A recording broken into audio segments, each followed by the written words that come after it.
নবী রাসূলগণ কি নবুয়তের পূর্ব নফসে আম্মারা থেকে মুক্ত ছিলেন? নবী রাসূলগণ নবুয়তের পূর্বেও নফসে আম্মারা থেকে মুক্ত ছিলেন কিনা এ ব্যাপারে আমাদের কাছে কোনো দলিল নেই।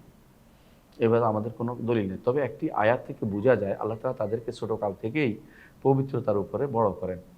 আল্লাহ তাআলা বলছেন কোরআনে কারিমে মুসা আলাইহিস সালাতু ওয়াস সালাম সম্পর্কে বলেছেন যে ওয়ালিতুসনা আলা আইনি। আরও বলেছেন ওয়াসতানাতুকা লিনাফসি, নিজের জন্য আমি আপনাকে প্রস্তুত করে নিয়েছি।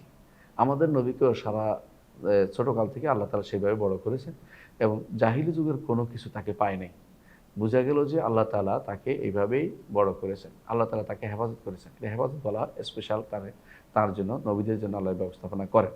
তবে সরাসরি দলিল নেই যে নফসে আম্মারা থেকে তাদেরকে মুক্ত হয়েছে। কারণ নফসে আম্মারার ব্যাপারে আয়াত যেটা আমরা পড়েন ওমা উবাররিউ নাফসি ইন্নান নাফসা লাআম্মারাতুম বিসসু ইল্লা মা রাহিমা রাব্বি।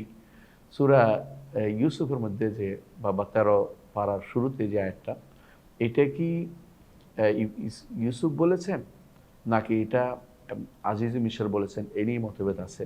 তবে ইউসুফ আলাইহিস সালাতু ওয়াস সালাম যদি বলে থাকেন তাহলে বোঝা গেল যে এই নফসে আম্মারা থেকে কেউ মুক্ত না। কারণ নফসের আম্মারা খারাপের দিকে সম্পৃক্ততা করে কিন্তু তিরস্কার করে আল্লাহ এটা তাড়িয়ে দেন, অথবা আল্লাহ তাআলা তার বিশেষ রহমত তাকে কাজটা করতে দেন না, তার থেকে পবিত্র করে ফেলেন। নফস মাত্রই কিছু না কিছু আম্মারা বিসু, কিন্তু আল্লাহ তাকে দয়া করে নফসে লাওয়ামা বানিয়ে দেয়, কখনো তিরস্কারকারী আত্মা বানিয়ে দেয়, কখনো সেটাকে নফসে মুতমাইন্না বানিয়ে দেয়।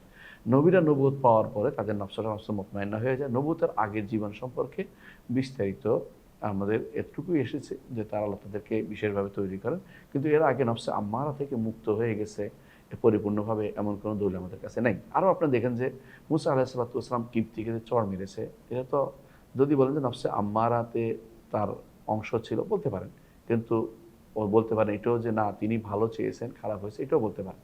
খারাপ হয়ে গেছে এটা ভুলও হতে পারে, মানে ভুল হিসেবে নিতে পারেন, কিন্তু নফসে আম্মারাটা নাও হতে পারে, এটাও আপনি বলতে পারেন। তো নবীদেরকে সাধারণত আল্লাহ তাআলা ছোটোকাল থেকেই বড় করে, এটাই বলতে পারেন। এবং আমরা মনে করি যে এইভাবেই আপনি নেবেন যে নবীদেরকে স্পেশাল আল্লাহর বিশেষ সৃষ্টি, বিশেষ তাদের আল্লাহ নেগরানি থাকে, বিশেষ আল্লাহ তার পক্ষ থেকে বিশেষ তাদের প্রতি দয়া থাকে, তাদেরকে আল্লাহ তাআলা এইভাবে বড় করেন। কারণ যাতে করে তারা পরবর্তীতে নবুয়তের কথা বললে কেন কেউ না বলে বসে তুমি তো এই অন্যায় করেছো, এই অন্যায় করেছো, খিস্সা যেটাকে বলে নিকৃষ্ট কোনো কাজ তাদের দ্বারা আল্লাহ তাআলা করান না। এবারে আহলে সুন্নাত জামাত সবাই একমত যে তাদের নিকৃষ্ট কোনো কাজ আল্লাহ তাআলা আগেও পরেও করান না, যাতে করে মানুষ প্রতি ঘৃণা আসে এমন কিছু আল্লাহ তাআলা এমন কিছু করা থেকে আল্লাহ তাআলা তাদেরকে হেফাজত করেন। আশা করি বিষয়টা বুঝছেন।